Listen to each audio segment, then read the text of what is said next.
আখিরাতটাই হলো শ্রেষ্ঠ, আখিরাতটাই হলো অবশিষ্ট। এই দুনিয়া ক্ষণস্থায়ী, আখিরাত হলো চিরস্থায়ী। দুনিয়া হলো ক্ষণকাল, আখিরাত হলো চিরকাল। চিরকাল জীবনের জন্য, চিরস্থায়ী জীবনের জন্য আমাকে আপনাকে ফিকির করতে হবে, চিন্তা করতে হবে। আল্লাহ তাআলা আমাদেরকে চিন্তাশীল বানিয়ে দিয়েছেন। আফালা তাকিলুন আফালা তুবসিরুন।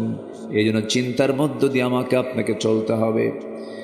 আমি যে চিন্তা করব, সেই চিন্তা করব, কি চিন্তা করব তার বিধিবিধান আল্লাহ রাব্বুল আলামিন দিয়ে দিয়েছেন। বান্দার সৃষ্টির বহু আগে, আমার আপনার সৃষ্টির বহু আগে পৃথিবীর প্রথম মানুষ যাকে পাঠানো হয়েছে, আমাদের সবার পিতা আদম আলাইহিস সালাতু ওয়াস সালাম এবং হাওয়া আলাইহিস সালাতু ওয়াস সালাম, আমাদের মা বাবা, তারা জান্নাত থেকে দুনিয়াতে যখন এসেছেন, আল্লাহ রাব্বুল আলামিন শূন্য হাতে পাঠান নাই, তাদের হাতেও তার পক্ষ থেকে কিতাব এসেছে। জোরে বলি সুবহানাল্লাহ। আমার আব্বা আম্মা কিন্তু মূর্খ ছিলেন না। মূর্খ ছিলেন? আদম আলাইহিস সালাতু ওয়াস সালাম যে জ্ঞানী ছিলেন, কিয়ামত পর্যন্ত এমন জ্ঞানী মানুষ আর পৃথিবীতে দ্বিতীয় জন আসবে না। কেমনে? ওয়াল্লামা আদম আল আসমাআ কুল্লাহা।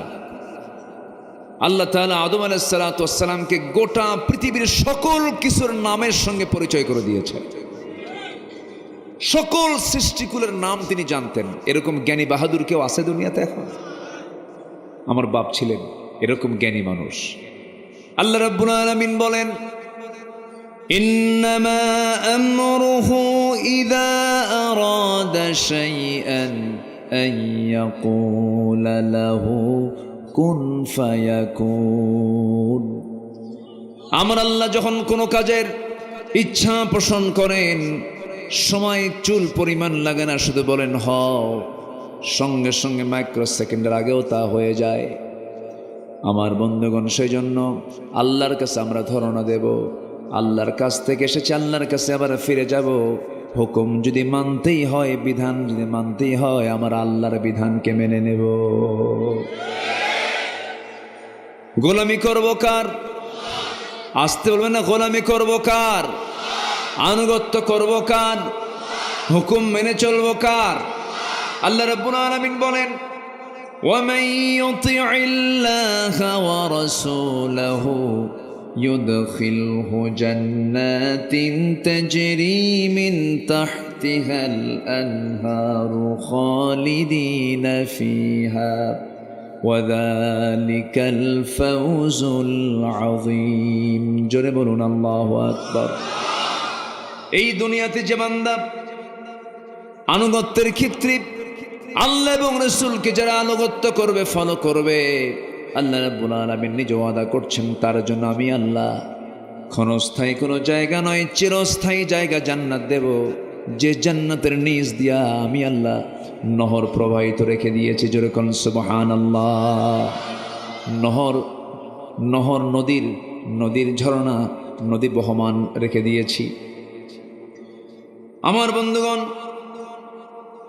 সেই জান্নাত পেতে হলে কারো আনুগত্য করা যাবে না, কারো ইত্তেবা করা যাবে না। আল্লাহ রাব্বুল আলামিন বান্দাকে বলছেন, বান্দায় এই দুনিয়াতে তোকে শুধুমাত্র কেবলমাত্র আমার গোলামের জন্য পাঠিয়ে দিয়েছে। এই জন্য আমরা নামাজের মধ্যে বলি, যারা পারেন ঠোঁট মিলিয়ে বলুন, ইয়্যাকা না'বুদু ওয়া ইয়্যাকা নাস্তাঈন ইহদিনাস সিরাতাল মুস্তাকিম সিরাতাল লাযীনা আন'আমতা আলাইহিম গায়রিল মাগদুবি আলাইহিম ওয়ালাদ-দাল্লিন। এরপরে আরো জোরে, আরো জোরে। আমার বন্ধুগণ, আল্লাহর যে আমরা গোলামি করব, যে ইবাদত করব, সে ইবাদত কবুল হয় কিনা বুঝবো কেমনে? ইবাদত কবুল হয় না কেন? ইবাদত কবুল না হওয়ার পেছনে কিছু কারণ আছে। সেই সমস্ত কারণগুলো যদি আমার আপনার জীবন থেকে মাইনাস করে নিতে পারি, আমি যা চাইব সেই দোয়া কবুল করবেন তিনি আমার কে? ইবাদত কবুলে কিছু অন্তরায় আছে। আমাদের ইবাদত যদি কবুল না হয় তাহলে এমন কিছু অপরাধ আমাদের মধ্যে থেকে যায় যে অপরাধের জন্য আমাদের দোয়া, আমাদের ইবাদতগুলো কবুল করেন না। তিনি কে? আল্লাহ তাআলা। একটু মনোযোগ দিয়ে শুনুন। এক নম্বর, অনেক লম্বা লম্বা কথা ছিল, সময় খুব অল্প, একটু একটু করে বলেই আমরা শেষের দিকে আস্তে আস্তে চলে যাব। সূরা নিসার 14 নম্বর এবং 15 নম্বর আয়াত আমি তেলাওয়াত করেছি। 13 এবং 14 নম্বর আয়াত আমি তেলাওয়াত দিয়ে শুরু করেছি।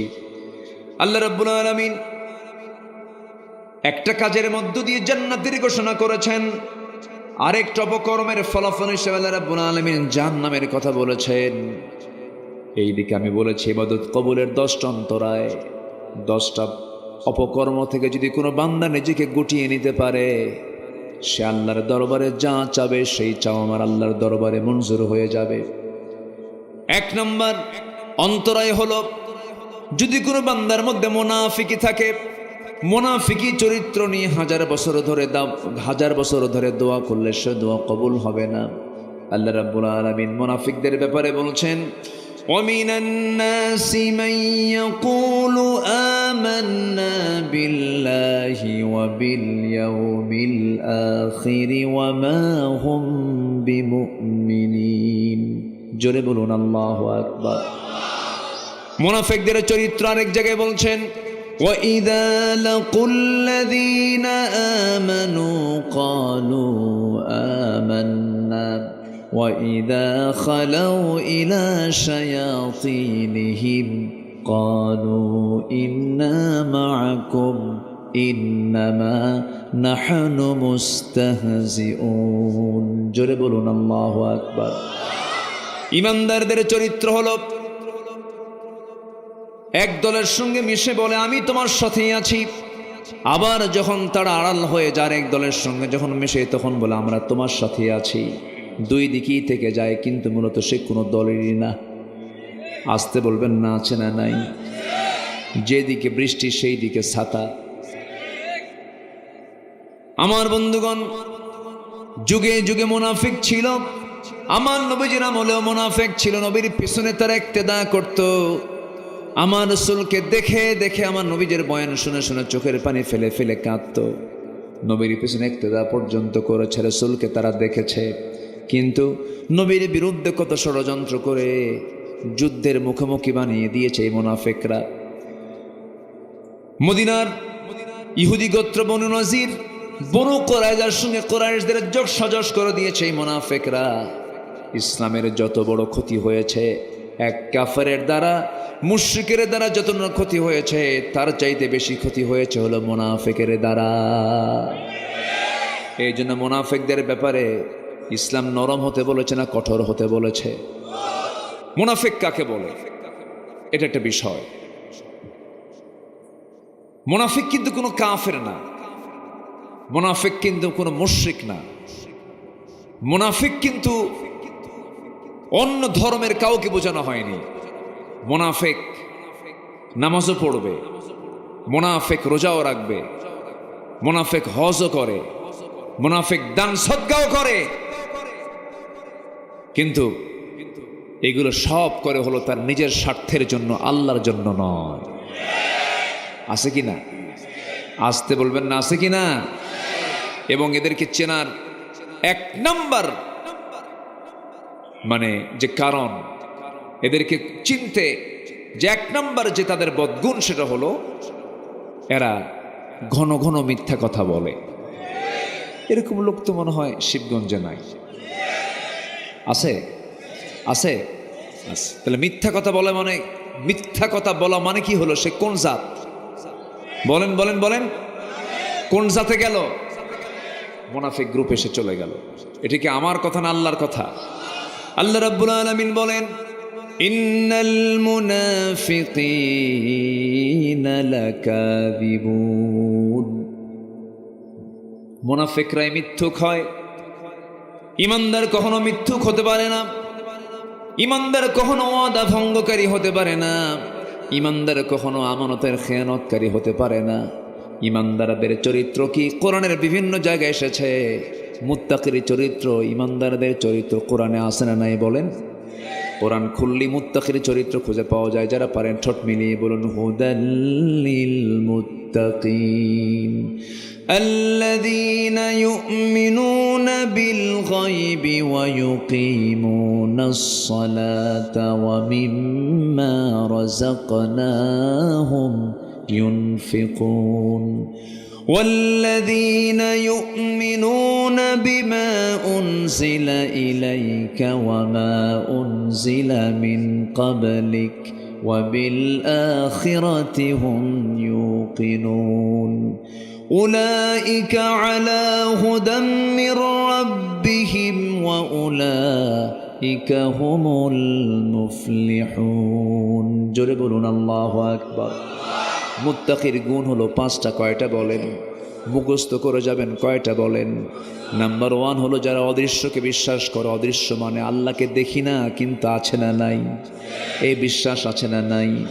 ওয়া ইউকিমুনাস সালাহ, যারা নামাজকে কায়েম করে। ওয়া মিম্মা রাযাকনাহুম ইউনফিকুন, আমি যে রিজিক দিয়েছি সেই রিজিক থেকে আমার পথে যারা আমাকে খুশি করার জন্য দান করে, যারা কিতাবগুলোকে বিশ্বাস করে। এবং নাম্বার 5, যারা আখিরাতকে বিশ্বাস করে। এই 5টা গুণ আছে যার, সেই বান্দা বিফল না সফল।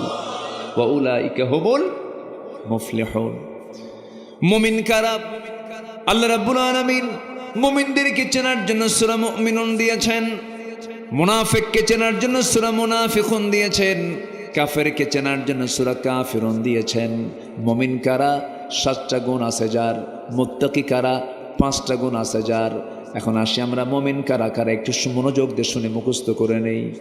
যারা পারেন ঠোঁট মিলিয়ে আমার সঙ্গে বলুন قد أفلح المؤمنون الذين هم في صلاتهم خاشعون والذين هم عن اللغو معرضون والذين هم للزكاة فاعلون والذين هم لفروجهم حافظون إلا على أزواجهم أو ما ملكت أيمانهم فإنهم غير ملومين فمن ابتغى وراء ذلك فأولئك هم العادون والذين هم لأماناتهم وعهدهم راعون والذين هم على صلواتهم يحافظون أولئك هم الوارثون الذين يرثون الفردوس هم فيها خالدون জোরে বলুন আল্লাহু আকবার। আরো জোরে বলুন আল্লাহু আকবার। আমার বন্ধুগণ, মুমিন কারা? 7টা গুণ অর্জন করেছে যারা। নাম্বার 1 হলো যারা খুশুর সঙ্গে যারা নামাজটা পড়বে, 1 ওয়াক্ত না 5 ওয়াক্ত, 7 দিনে 1 দিন না 7 দিন, কয়বার? আসতে বলবেন না, কয়বার? সময় না সময়ে, একা না জামাতে, বুঝে না না বুঝে, জেনে না না জেনে, যারা খুশুর সঙ্গে নামাজ পড়বে। নাম্বার 2 হলো যারা জিহ্বাকে যারা কন্ট্রোল করবে, জিহ্বাকে যারা বিশ্রাম দেবে।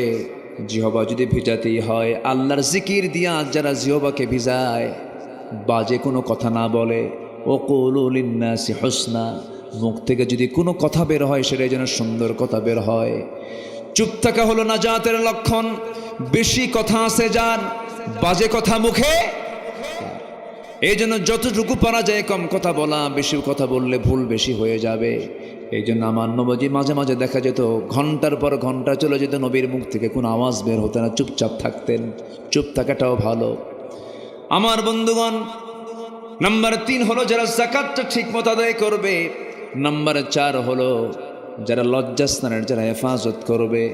আমার রাসূল বলেছেন, মান আযমানু লি মা বাইনা লিহইয়াইহি ওয়া মা বাইনা রিজলাইহি আযমানা লাহুল জান্নাহ।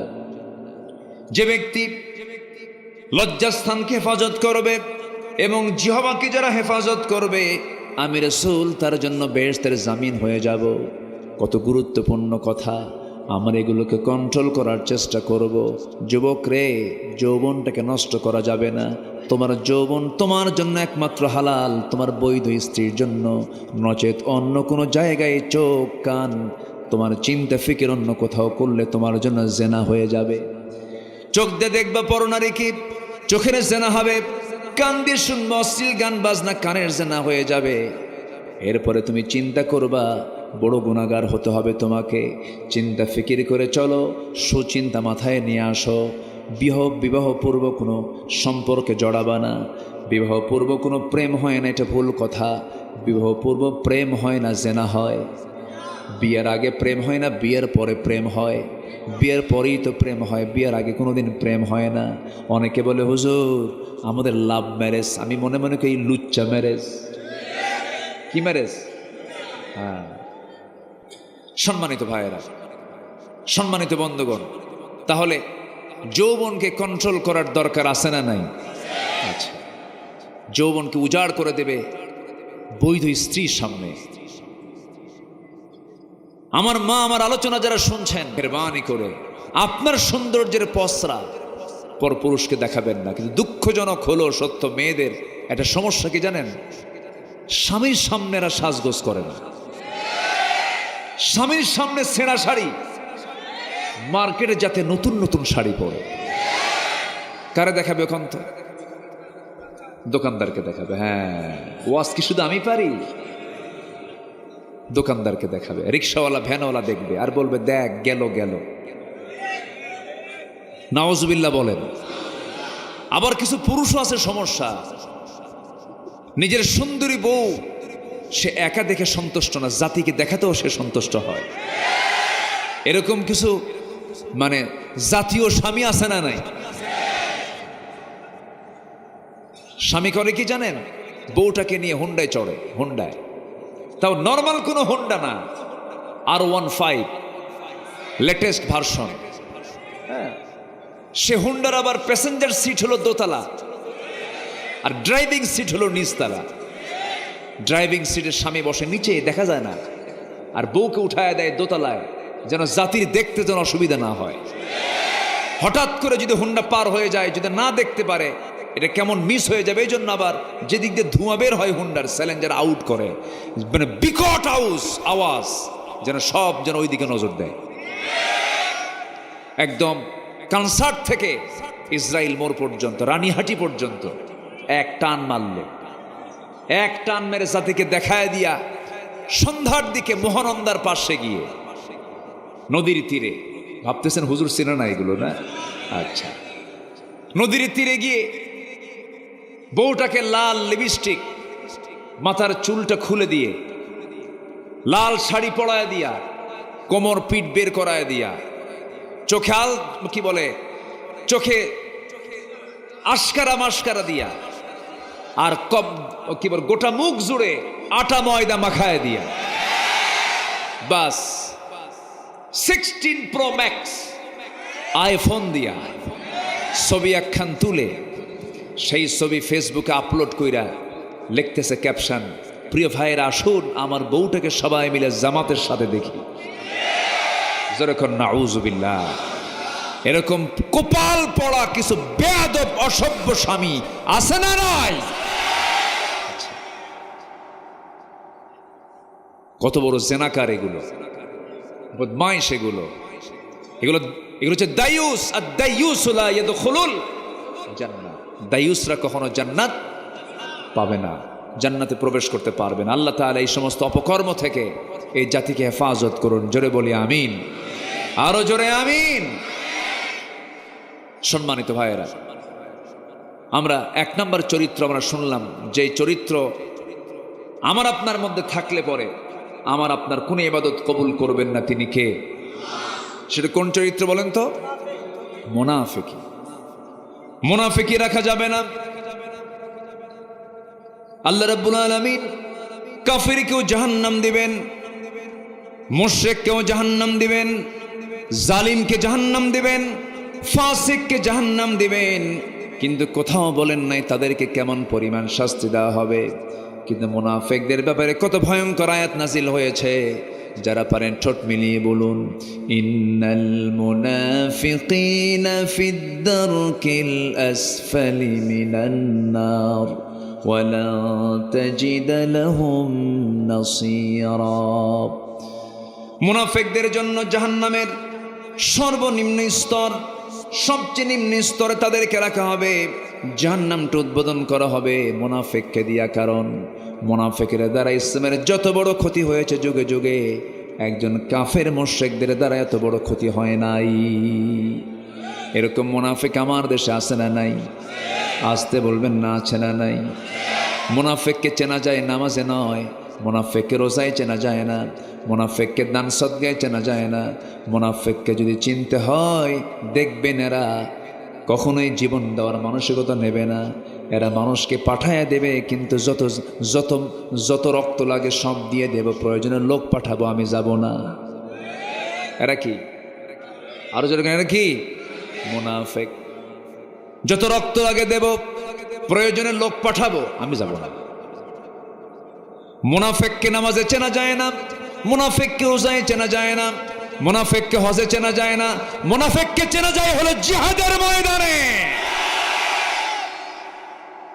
ওরা জিহাদে যাবে না, মরতে রাজি নাই। আন্দোলন করব, নেতা হব, কিন্তু মরবো না। অনলাইন থেকে ব্রিফ করে, ভাইরা আমার যুদ্ধে নামুন। উনি দেশের বাইরে আছে না নাই? আমার রাসূল এমন নেতৃত্ব দেননি। আমার রাসূল ছিলেন জিহাদের ময়দানে পিছনে না আগে? মার খেয়েছেন কম না বেশি? বেশি। সম্মানিত ভাইয়েরা,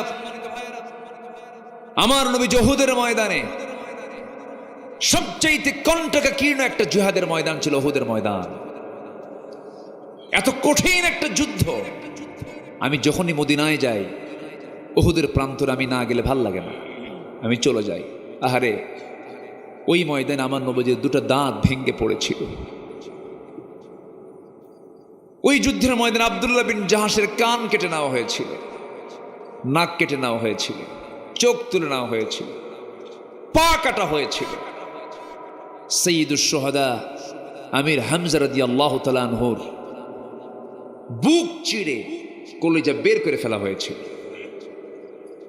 উহুদের রক্তাক্ত প্রান্তর আমার নবীজি রওনা দিলেন। মদিনা থেকে মাত্র 3 মাইল দূরে কুরাইশরা এই মুনাফিকদের যোগসাজশে, ইহুদিদের চক্রান্তে কুরাইশদেরকে হাজির করা হলো। একদম মদিনার উপকণ্ঠে 3 মাইল দূরে উহুদের প্রান্তরে এসে তারা দাঁড়ানো। আমার নবীজি বলেন, সাহাবীরা কারা কারা যাবে আমার সঙ্গে, চলো। রওনা করেছেন। মাঝখান থেকে মুনাফিকরা বলল, এই অসম যুদ্ধে আমরা যাব না, ওদের 3000 আমাদের 1000, এই যুদ্ধে আমরা যেতে পারবো না। মুনাফিক কিছু সব নবীর পিছন থেকে সব কেটে পড়লো। নামাজে কেটে পড়ছে না জিহাদে কেটে পড়ছে? কোথায় বলেন? এরকম কেটে পড়া ময়দান থেকে কিছু লোক ইতিপূর্বে আমার দেশেও ছিল কিনা বলেন? ছিল কিনা বলেন? এখনো যে নাই তা না, এখনো আছে। আমার বন্ধুগণ, আমার নবীজি বললেন, তোমরা কেউ যদি আজকে আমার সঙ্গে যুদ্ধে না যাও, তবু আমি একা হলেও বাতিলদের মোকাবেলা আমি দাঁড়িয়ে গেছি। সাহাবে কেরামকে সঙ্গে করে নিয়ে আমার নবীজি উহুদ প্রান্তর পর্যন্ত পৌঁছে গেলেন। প্রচণ্ড দ্বিপ্রহর, প্রচণ্ড রোদ চলছে। সাহাবে কেরামকে নিয়ে যখন যুদ্ধ শুরু হয়ে যাবে, মুসলমানদের প্রাথমিক বিজয় প্রায় হয়ে গেছে, যুদ্ধ শেষ হয়েছে মনে করে আমার নবীজি সাহাবে কেরামকে কিছু দায়িত্ব দিয়েছিলেন। এর মধ্যে বিশেষ দায়িত্ব হলো, একটা চিকন গিরিপথ ছিল, গলিপথ ছিল। 50 জন তীরন্দাজকে হাতের মধ্যে তীর ধনুক নিয়ে বললেন, তোমরা এই জায়গায় বসে থাকো, এই গলিটা পাহারা দিবা, এই চিকন রাস্তা তোমরা পাহারা দিবা, কোনো ক্রমেই যেন এই দিক দিয়ে শত্রুপক্ষ আক্রমণ না করতে পারে। আমার পরবর্তী নির্দেশ না আসা পর্যন্ত তোমরা এই জায়গা কখনো ত্যাগ করবা না। কিন্তু যুদ্ধ যখন থেমে গেছে, যুদ্ধ আর চলছে না, ওই 50 জন তীরন্দাজ মনে মনে ভেবেছেন, যুদ্ধ যেহেতু শেষ, এখানে থেকে আর লাভ কি। সেই জায়গা ত্যাগ করা মাত্রই সেই সময় অতর্কিত হামলা করে বসেছে কুরাইশরা। ওই দিক দিয়ে অতর্কিত হামলা করে তাদের মূল লক্ষ্য ছিল, সবার সঙ্গে আমাদের যুদ্ধ করার দরকার নাই, সবার বিরুদ্ধে আমাদের লড়াই করার দরকার নাই, তরবারি ধরার দরকার নেই, একজন ব্যক্তিকে শেষ করলে সব খতম হয়ে যাবে। রসুলকে তারা টার্গেট করলো, দূর থেকে বৃষ্টির মতো তীর মারা শুরু করে দিয়েছে। আমার নবীজির মাথা থেকে পা পর্যন্ত ঝাঁঝরা করে দিয়ে তারা রসুলকে দুনিয়া থেকে বিদায় করার প্ল্যান নিয়েছিল। সাহাবীরাও কম না, 10-12 জন সাহাবী তরবারি হাতে নেওয়ার সময় পান নাই, দৌড় মেরে এসে নবীর চতুর্দিকে প্রাচীরের মতো দাঁড়িয়ে গিয়ে বলতেছে, ইয়া রাসূলুল্লাহি, যত তীর লাগবে আমাদের গায়ে লাগবে, কিন্তু আল্লাহর কসম করে বলি একটা তীর আপনার গায়ে আমরা লাগাতে দেব না। নবীজির চতুর্পাশে তারা প্রাচীরের মতো দাঁড়িয়ে গেলেন। তীরগুলো আসতেছে, কিছু কিছু সাহাবীর গায়ে লাগে, কারো বুকে লাগে, কারো হাতে লাগে, কারো পায়ে লাগে। এক সাহাবীর চোখের মধ্যে তীর ঢুকে গেছে, ফিঙ্কি দিয়ে রক্ত পড়া শুরু হয়ে গেছে, চোখটা উপরে গিয়ে হাতের উপরে হাতের তালুতে পড়ে আছে। আমার রাসূল বলেছেন, কাতাদা আমার দিকে আগায় রে। আমার নবীজি সেই পতিত চোখটা হাতের মধ্যে নিয়ে মুখের থুতু দিয়া চোখের জায়গায় লেপন করে দিলেন, আগের চোখের মতো স্বাভাবিক হয়ে গেল। আমার নবীজির মুজিজা প্রকাশ পেয়ে গেল। তীর মারতেছে, এক পর্যায়ে দেখা গেল 10 জন সাহাবীর 9 জনই দুনিয়া থেকে বিদায় নিয়েছেন, মাত্র একজন সাহাবী দাজানা রাদিয়াল্লাহু তাআলা তার নাম, রাসূলকে জড়িয়ে ধরে বলছেন, ইয়া রাসূলুল্লাহি, যত তীর আমার গায়ে লাগুক আপনার গায়ে আমরা একটাও লাগাতে দেব না। আমার বন্ধুগণ, শেষে দেখা গেল রাসূলকে বাঁচাতে গিয়া ওই সাহাবীর পিঠের ভেতরে 1-2টা তীর বিদ্ধ হওয়ার দাগ নয়, 70 থেকে 80টি তীর বিদ্ধ হওয়ার দাগ ফুটে উঠেছে। পিঠটা চালনার মতো হয়ে গেছে, খোঁচা খোঁচা হয়ে গেছে। আমার নবীজি সম্পূর্ণ একাকী অবস্থায় পড়ে গেলেন। ইবনে কাইমিয়া নামে একজন কাফের হাতের মধ্যে পাথর নিল, নিকটবর্তী জায়গা থেকে নবীর মাথা বরাবর একটা পাথর মেরে দিয়েছে। মাথায় ছিল হেলমেট, হেলমেটের চিকন ফলা, ভিতর থেকে চিকন ফলা, চিকন লোহার ফলা কপালের মধ্যে গেঁথে গেল। আরেকটা আঘাত মেরেছে, দাঁত ভেঙে পড়ে গেল। আরেকটা আঘাত মেরেছে, শিরস্ত্রাণের চিকন লোহা নবীর গালের মধ্যে গেঁথে গেছে। একই মুখের ভিতরে 3টা আঘাত, কপালে, গালে, মুখে। আমার নবীজি মুখ থুবড়ে জমিনে পড়ে গেলেন, মুখে রক্তগুলো গড়ে গড়ে পড়ে বিশ্ব নবীর মুখ থেকে। আমার নবীজি মুখ থুবড়ে জমিনে পড়ে গেছেন, নবীর পাশে কেউ নাই। নবীর মুখে রক্ত দিয়ে জমিন রক্ত রঞ্জিত হয়ে গেছে, জুব্বাগুলো লাল হয়ে গেছে, নবীর পাশে কেউ নাই রে। চতুর্দিকে কাফেররা গুজব রটায় দিয়েছে, কতিলা মুহাম্মদ, রাসূল নিহত, মুহাম্মদ নিহত।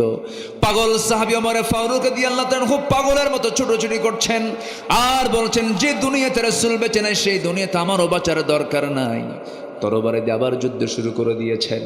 সাইয়েদনা আলী রাদিয়াল্লাহু বিচক্ষণ সাহাবী ছিলেন, মনে মনে চিন্তা করছেন, না না, রাসূল মারা যেতে পারেন না। এই চিন্তা মাথায় নিয়ে তন্ন তন্ন করে ওদের প্রান্তর খুঁজতেছেন। খুঁজতে গিয়ে দেখেন আমার নবীজি মুখ থুবড়ে জমিনে পড়ে আছেন, চেহারাগুলো বিকৃত হয়ে গেছে, চেনা যাচ্ছে না, রক্তে লাল হয়ে গেছে, দাড়িগুলো লাল হয়ে গেছে। আমার নবীজিকে দেখি সাইয়েদনা আলী বলছেন, ইয়া রাসূলুল্লাহ, ওই মক্কার কুরাইশ আপনাকে এত কষ্ট দিল, আপনি তাদের জন্য লানত করুন। রাসূল বলছেন, আলী রে, লানত করার জন্য আমি আসি নাই, তবে একটা কথা আলী জেনে রেখে দিও, আমার দেহ থেকে যখন এই জমিনে রক্ত ঝরেছে, বেশি দিন দূরে নয় আলী, এই জমিনে আল্লাহর দিন কায়েম হয়ে যাবে। আমার নবীজিকে সেই জায়গা থেকে সাইয়েদনা আলী, আরেকটা বর্ণনায় পাওয়া যায় আরেকজন সাহাবী ওবাইদুল্লাহ, এই সাহাবী, এই 2 জন যে কোনো একজন আমার রাসূলকে কোলের মধ্যে উঠায় নিলেন। কোলের মধ্যে উঠায় নিয়ে দৌড় মেরে নিয়ে চলে গেলেন রুমা পাহাড়, ওহদের পাহাড় থেকে একটু উঁচা জায়গায়, সেই জায়গায় তাকে শোয়া দিলেন। আমার নবীজির মাথায় লোহা, কপালে লোহা, গালে লোহা, সামনের 2টা দাঁত পড়ে গেছে, রক্তগুলো গড়া এখনো বন্ধ হয় নাই, রক্ত পড়া বন্ধ হয় নাই। নবীর পাশে কেউ নাই। একজন সাহাবী নবীর পাশে বসে ডুকরে ডুকরে কাঁদতেছেন, তার নাম হচ্ছে ওবাইদ ইবনুল জাররাহ রাদিয়াল্লাহু তাআলা আনহু। নবীজির মাথায় বিদ্ধ হওয়া লোহাটা হাতের মধ্যে নিয়ে টান মারেন, কিন্তু খোলে না। আমার নবীজি শব্দ চিৎকার করছেন, তিনি চিন্তা করছেন লোহাটা কেমন করে বের করে, আসতে বের করলে নবীজি কষ্ট পাবেন, কেমন করে বের করে চিন্তা করতে করতে হঠাৎ করে তারা দাঁতটা লোহার সঙ্গে লাগায় দিয়েছেন। আস্তে টান মারলে দাঁত ক্ষতি হতো না। কিন্তু দাঁতের দিকে না তাকায় এমন একটা জোরে টান মারলেন, চট করে তার সামনের দুটো দাঁত ভেঙে পড়ে গেল, লোহাটা বের হয়ে আসলো। রাসূল বলছেন, ওবায়দা রে, তোমার দাঁত তো তুমি নষ্ট করে ফেললে, কি দরকার ছিল, আস্তে টান মারলেও তো খুলে আসতো। ওবায়দা বলছেন, হুজুর দাঁত কেন, কলিজা ছিঁড়ে দেব, আপনার জন্য আমার কোনো কষ্ট হবে না। আমার নবীজির বিদ্ধ হওয়া লোহা গালের মধ্যে ঢুকেছে, গালের সেই লোহাটা যখন টান মারলেন, শিরস্ত্রাণের লোহা টান মারার সঙ্গে সঙ্গে ফিঙ্কি দিয়ে রক্ত পড়তেছে, রক্তগুলো জমিনে ফেলতে দিচ্ছেন না ওবায়দা। হাতের অঞ্জলি বলে রক্তগুলো রাসূলকে না দেখায়া দেখায়া আড়াল করে করে চুষে চুষে পান করছিলেন। রাসূল বলছেন, ওবায়দা রে, না বলে বলে কি পান করো হুজুর, আপনার রক্ত জমিনে কোথায় ফেলবো, খাচ্ছি। রাসূল বলছেন, যে দেহে আমার রক্ত প্রবাহিত, সেই দেহটা কোনোদিন আল্লাহর জাহান্নামে যেতে পারে না। আমার নবীজি হাইয়ান মাজরুহান বেঁচে থাকলেন, কিন্তু জখম অবস্থায়, কপালে ব্যান্ডেজ লাগাইয়া দিয়েছেন, রক্তগুলো গড়া এখনো বন্ধ হয় নাই। নবীজির সামনের দুটো দাঁত ভেঙে পড়ে আছে। আমার নবী উহুদের দাঁত হারিয়েছেন দিন কায়েমের জন্য। খন্দকের প্রান্তরে কোদাল মারতে মারতে, পরীক্ষা খনন করতে করতে কোমরটা কুঁজো হয়ে গেছে। বাকি সারা জীবন আমার নবীজি কুঁজো হয়ে হেঁটেছেন, দাঁত হারা রাসূল দাঁত হারা অবস্থায় থেকেছেন। আমার ভাইয়েরা, বিশ্বনবীর দেহ থেকে যদি দিন কায়েমের জন্য রক্ত ঝরাতে হয়, কোমর হারাতে হয়, দাঁত দাঁত ভাঙতে হয়, এখনো 5 আগস্টের পরে আমরা বিজয় মনে করছি, মূল বিজয়টা নয়। মূল বিজয় হচ্ছে সেই দিন কায়েমের জন্য যদি নবীজির দেহ থেকে রক্ত ঝরাতে হয়, দাঁত ভাঙতে হয়, কোমর হারাতে হয়, আমাদের দেশেও যদি আল্লাহর জমিনের দিন কায়েমের জন্য যদি রক্ত ঝরাতে হয়, জানমাল দিতে হয়, সবাইকে রাজি আছেন? রাজি আছেন কারা কারা? হাত উঁচু করে দেখান মুসলমান।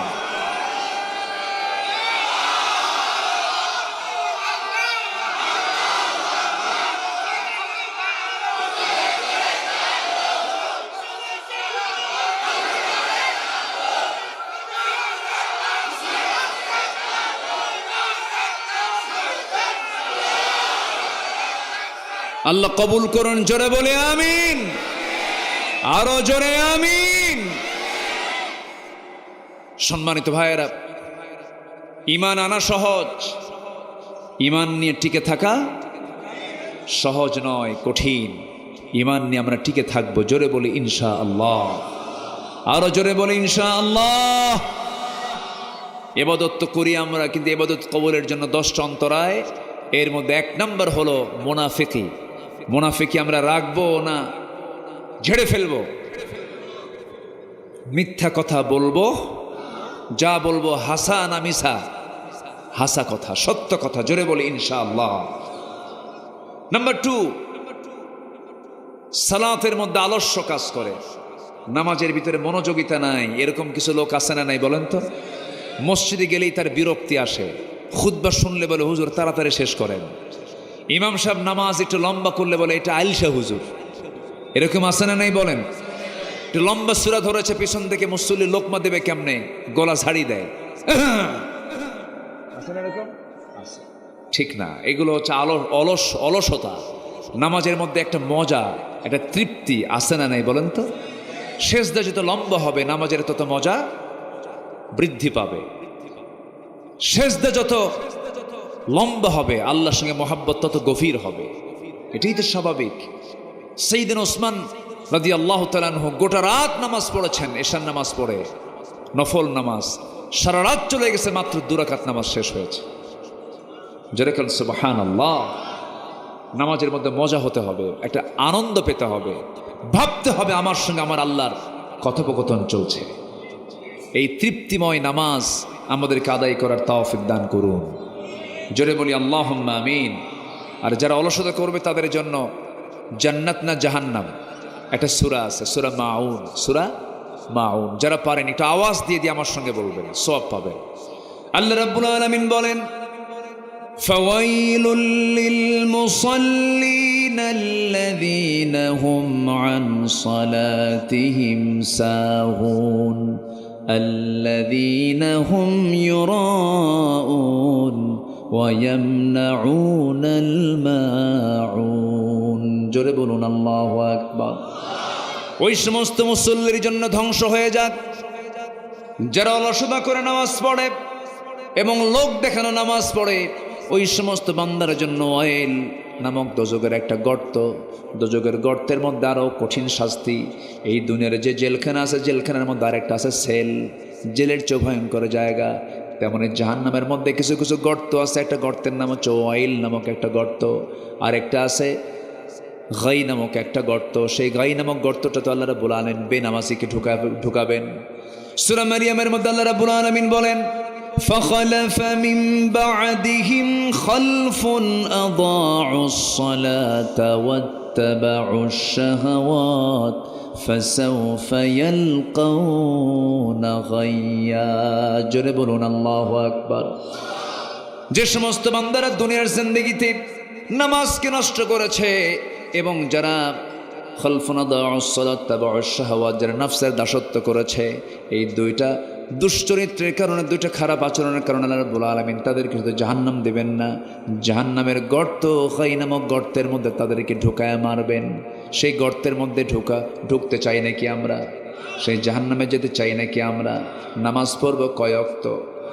আসতে বলবেন না, কয় ওয়াক্ত নামাজ? আমার বন্ধুগণ, বুকটা ফেটে যায়, দুঃখে বুকটা ফেটে যায়।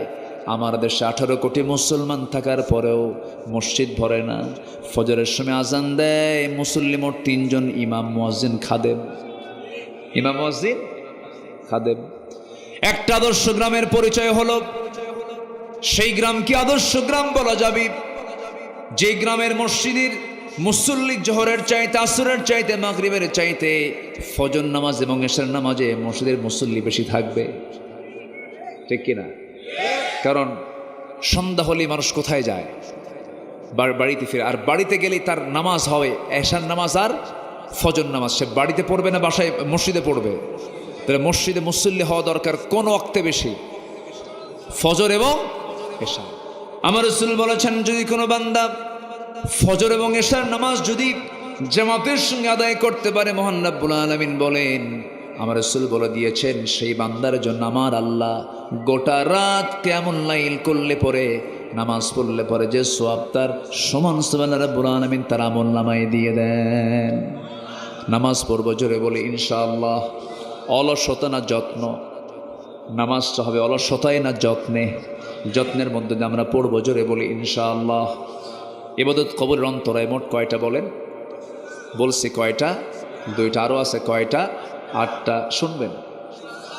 আগ্রহ আছে এখনো? জি, জোরে বলি ইনশাআল্লাহ। নাম্বার 3 হলো আল্লাহ এবং রাসূলের চরম অবাধ্যতা এবং সীমালঙ্ঘন। যেখান থেকে আমি তেলাওয়াত দিয়ে শুরু করেছি, সূরা নিসার 14 নম্বর আয়াত। আল্লাহ রাব্বুল আলামিন বলছেন, ওয়া মান ইয়াসিল্লাহা ওয়া রাসূলাহু ওয়া ইয়াতাআদ্দা হুদুদাহু ইউদখিলহু নারান খালিদান ফিহা ওয়া লাহু আযাবুম মুহিন। জোরে বলুন আল্লাহু আকবার। সূরা নিসার এই 14 নম্বর আয়াতের আগে 11 নম্বর আয়াত, 12 নম্বর আয়াতে আল্লাহ রাব্বুল আলামিন মিরাস নিয়ে কথা বলেছেন, উত্তরাধিকারীর সম্পত্তির বন্টন নিয়ে কথা বলেছেন, ফরায়েজ নিয়ে কথা বলেছেন। বাপ মারা গেলে ছেলে কি পাবে, মেয়ে কি পাবে, স্ত্রী কি পাবে, সন্তানরা কি পাবে, সব সুষম বন্টন কোরআনে আছে না নাই? আছে না নাই?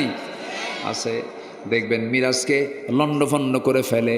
অনেক হাজি আছে হজ করতে যাবে, ছেলে মেয়েদেরকে সব এক জায়গায় এক করে বলে, আমার এই মাত্র একটা ছেলে, তোমরা আমার 7টা মেয়ে। আমার ছেলে আমি হজে যাচ্ছি, আমার ছেলেটা মাত্র একটা ছেলে, তোমরা 5টা মেয়ে বিয়ে শাদী দিয়েছি। আমি যদি মরে যাই তাহলে আমার সন্তান এতিম হয়ে যাবে। অতএব আমার মেয়েরা আমার মৃত্যুর পরে তোমরা যে সম্পত্তিগুলো পাবে জীবদ্দশা আমার ছেলের নামে তা লিখে দাও। এই বুড়ার হজ করার দরকার আছে নাকি? হজ করার দরকার আছে? দেখেন কি কত বড় অপকর্ম করে সে হজে যেতে চায়। এরকম কিন্তু বহু বদমাইশ বুড়া আছে। আসতে বলবেন না, আছে না নাই? এক ছেলেকে কম দেয়, আরেক ছেলেকে বেশি দেয়। আছে কি না? এগুলো মনে হয় চাপাই টাপাই নাই, এগুলো আছে। এগুলো আছে। এক ছেলেকে 300 বিঘা বাগান দেয়, আরেক ছেলেকে 2 বিঘাও দেয় না। আছে কি না?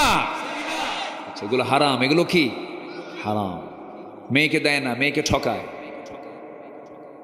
আবার বাপ মারা গেছে, সম্পত্তি রেখে চলে গেছে, কিছু ভাই আছে বোনদেরকে দিতে চায় না। বোনকে সম্পত্তি দেবে না বলে ইচ্ছা করে বোনের সঙ্গে সম্পর্ক নষ্ট করে। কথা বলো না, আছে না নাই? কথা বলে না কেন? কথা বলে না, কথা বলতে গেলে তো সম্পত্তি লিখে দিতে হবে। আর চোখে তাকায়।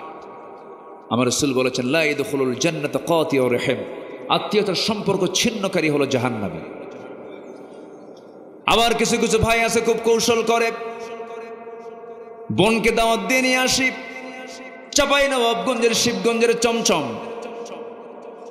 নাটোরের কাঁচাগোল্লা, বগুড়ার দই, যশোরের খই, টাঙ্গাইলের চমচম, কুমিল্লার রসমালাই, দুনিয়ার সব মিষ্টি এক জায়গায় করে বোনকে পাশে বসায় খাওয়া দিয়া, পাম্পটে দিয়া বোনকে বসায় দিয়া, আবার সুন্দর করে ওয়াজ করে, বোন রাগ করো না, একটা কথা বলি কি, অংশ নিলে কিন্তু ধ্বংস হয়। কত বড় শয়তান এটা! আছে কিনা বলেন, আছে কিনা? এগুলো করা যাবে না, এগুলো সীমা লঙ্ঘন করা।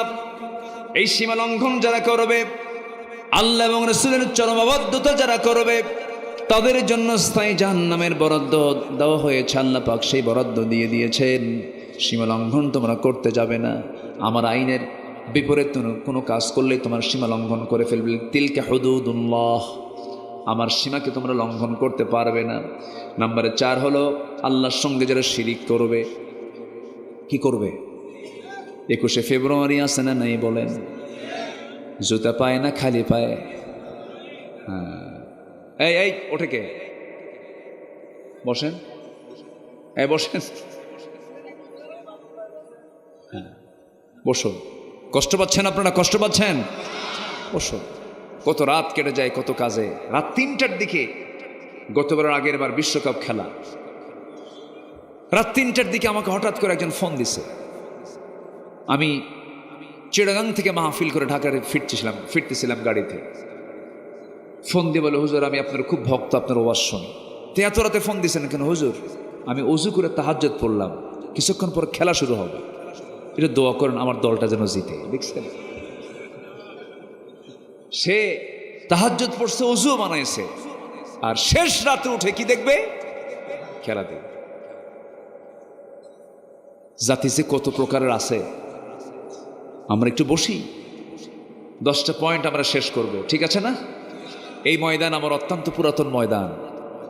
আজ থেকে 11 বছর আগে এই মাহফিল আমি এসেছিলাম। আমার সুরতের তেমন চেঞ্জ নাই। আমাকে যারা শোনেন, আমার এই মাহফিল অঙ্গনে প্রায় 26 বছর আমার চলছে। 26 বছর। তো 11 বছরের 13 বছর আগে আপনারা যা আমাকে দেখছেন এখনো তাই আছে। গায়ে এই কয়েকশোটা গোস্ত আছে। এই আলহামদুলিল্লাহ।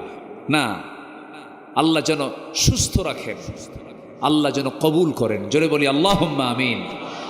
গোটা দুনিয়া আপনার নামে দলিল হলো, কিন্তু ক্যান্সার, লাভ আছে? লাভ নেই। আল্লাহ সবাইকে সুস্থ রাখো। সম্পত্তি দিয়ে কি করবেনটা কি?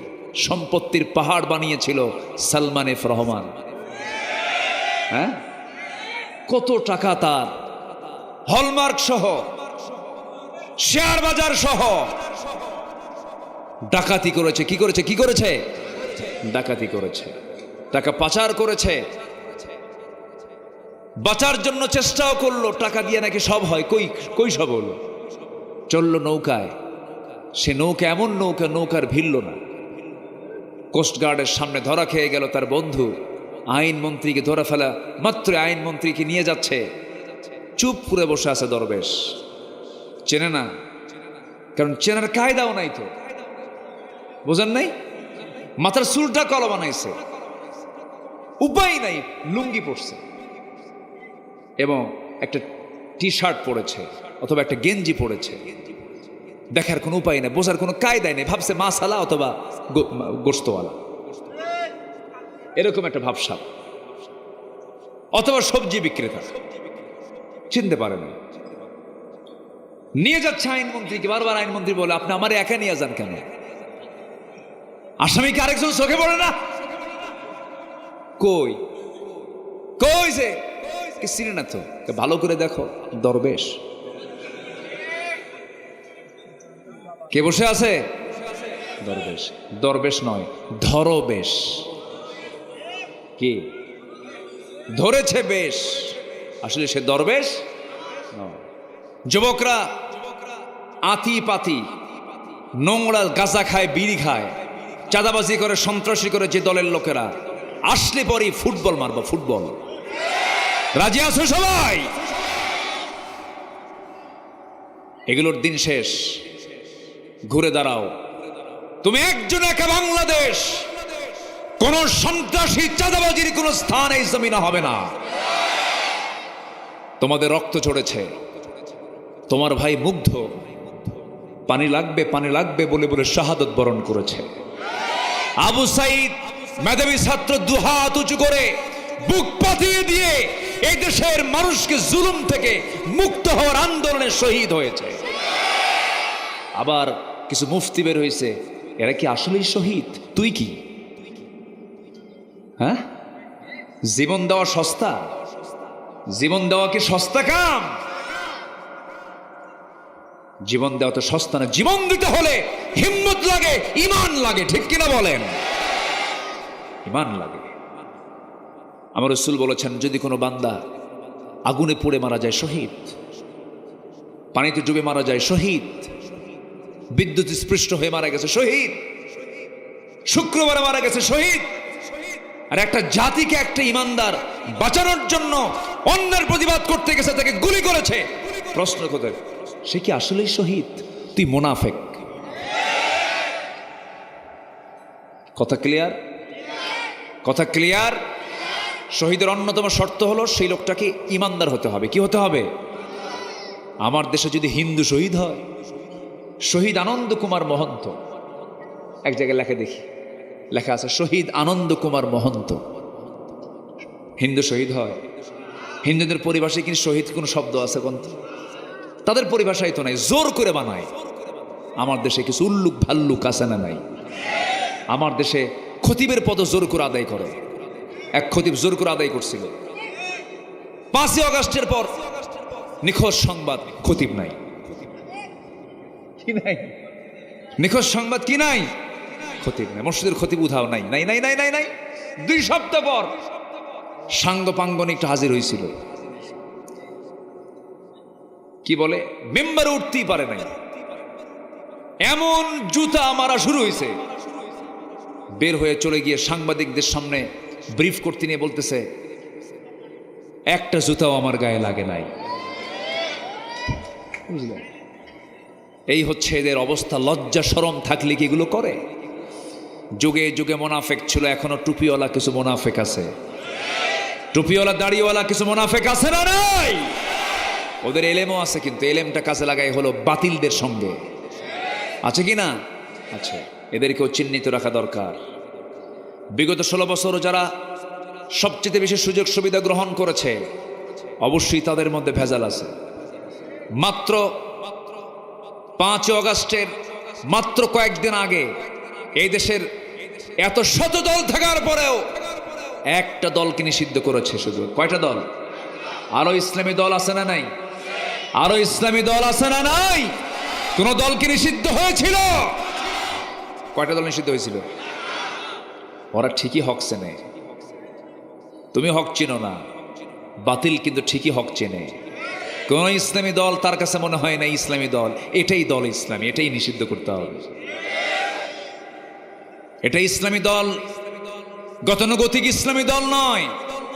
ওরা কোনো ইসলামী দলকে মিন করেনি, তারা ইসলামকে মিন করে ইসলামী দল নিষিদ্ধ করতে চেয়েছিল, ইসলামকে নিষিদ্ধ করতে চেয়েছিল। ইসলামকে নিষিদ্ধ করতে গিয়ে আল্লাহ তাদেরকে নিষিদ্ধ করে দিয়েছেন। কথা ক্লিয়ার? কথা ক্লিয়ার? আগুনে ফুঁ দিলে আগুন নিভে যায়, আগুনে ফুঁ দিলে আগুন দ্বিগুণ দ্বিগুণ জ্বলে ওঠে। ওরা ফুঁ দিয়েছিল নিভানোর জন্য, কিন্তু সেটা ফুঁ দিয়ে নিভে নাই, দ্বিগুণ দ্বিগুণ জ্বলে ওঠে। সব দিল্লি গিয়ে পড়ে গেছে।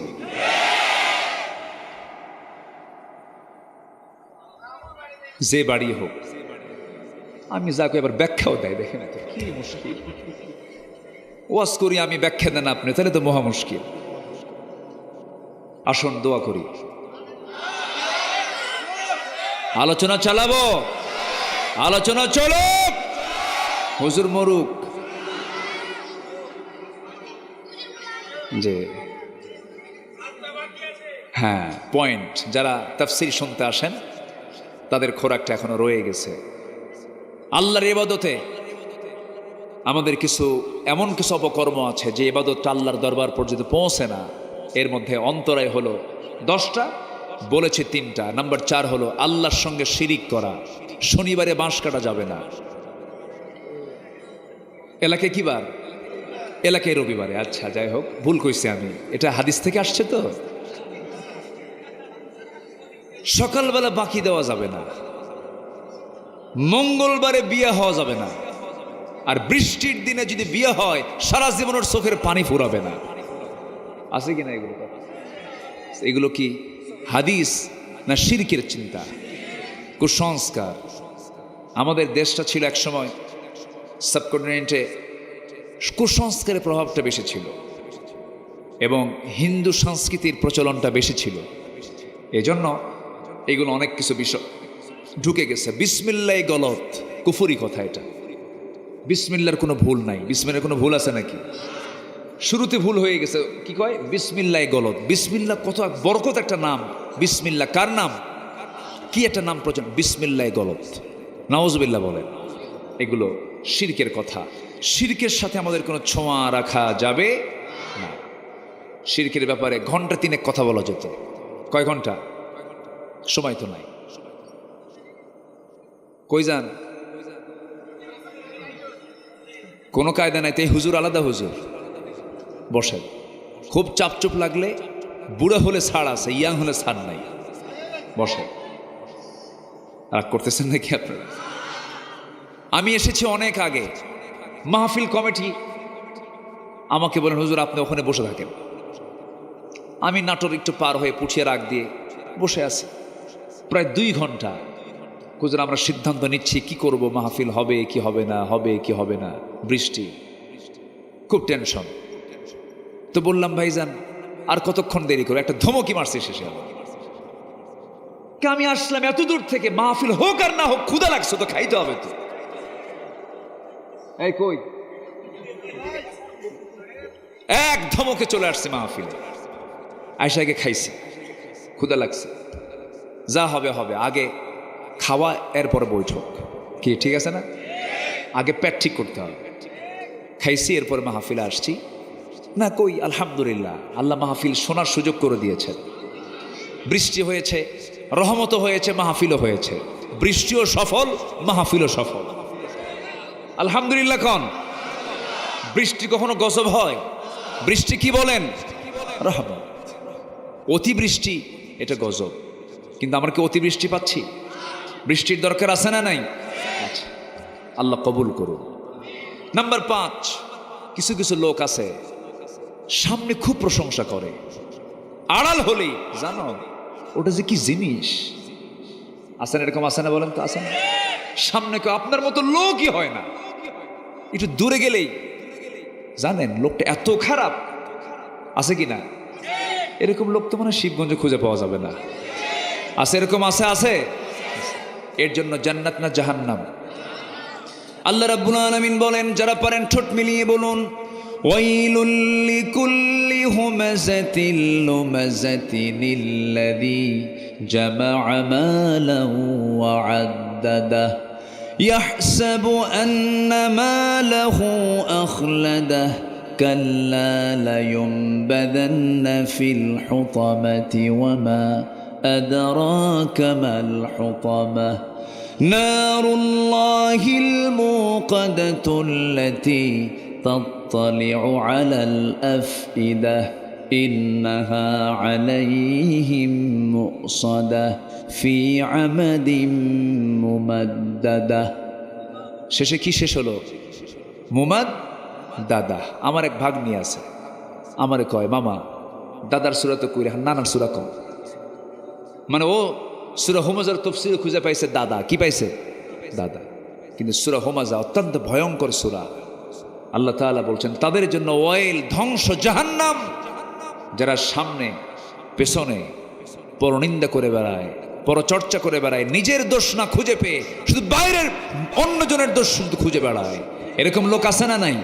আর মহৎ মানুষের পরিচয় হলো নিজের দোষ খুঁজে বেড়াবে আর অন্যের গুণ খুঁজে বেড়াবে। আল্লাহ কবুল করুন, আল্লাহ কবুল করুন।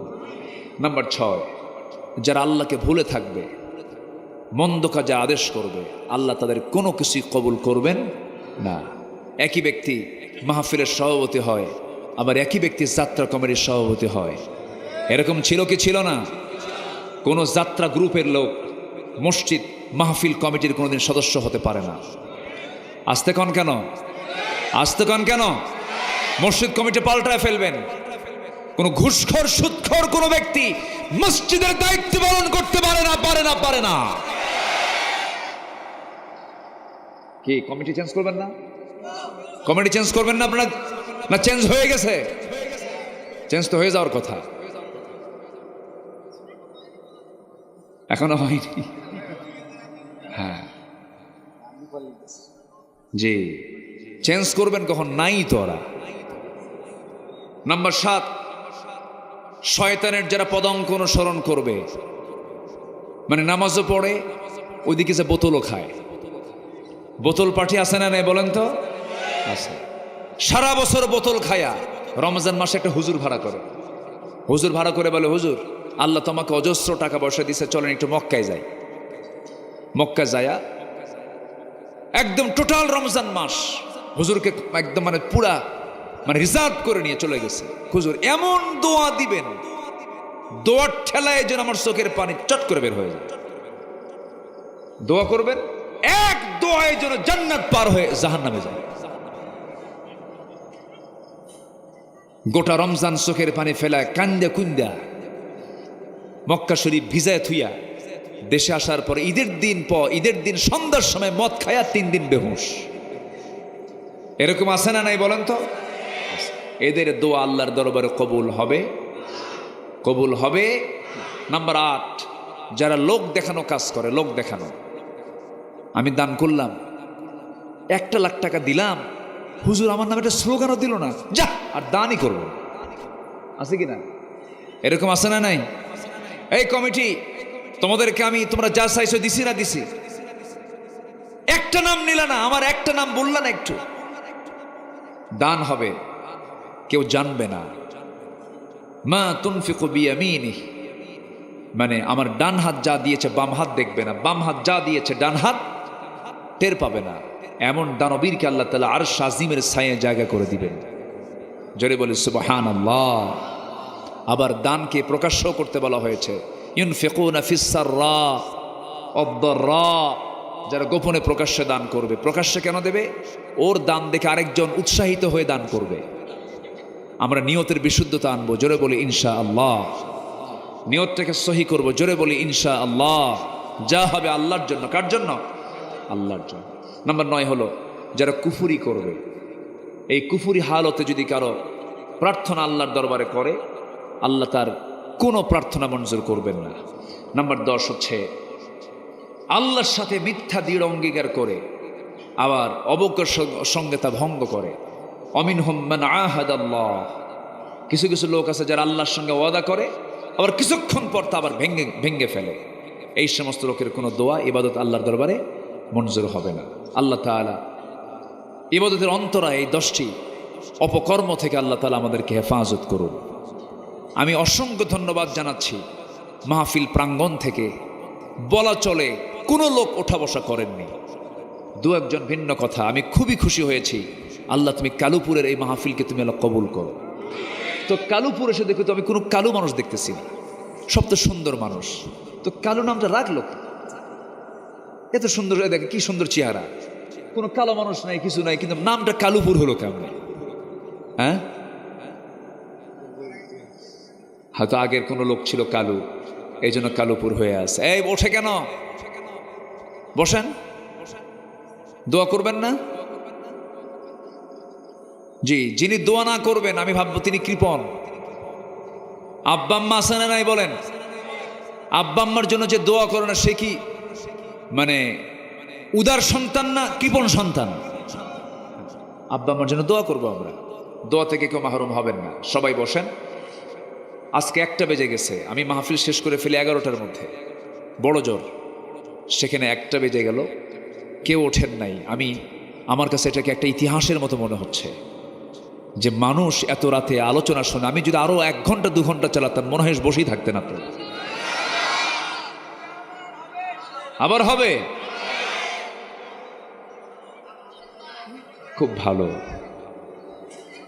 ধৈর্য ধারণ করার শক্তি দাও গো মেহেরবান আমায়, দাও গো মেহেরবান। জোরে বলি আমিন। বুকের ভেতর ব্যথার নদী বইছে অবিরাম, বইছে বইছে অবিরাম। ধৈর্য ধারণ করার শক্তি দাও গো মেহেরবান আমায়, দাও গো মেহেরবান।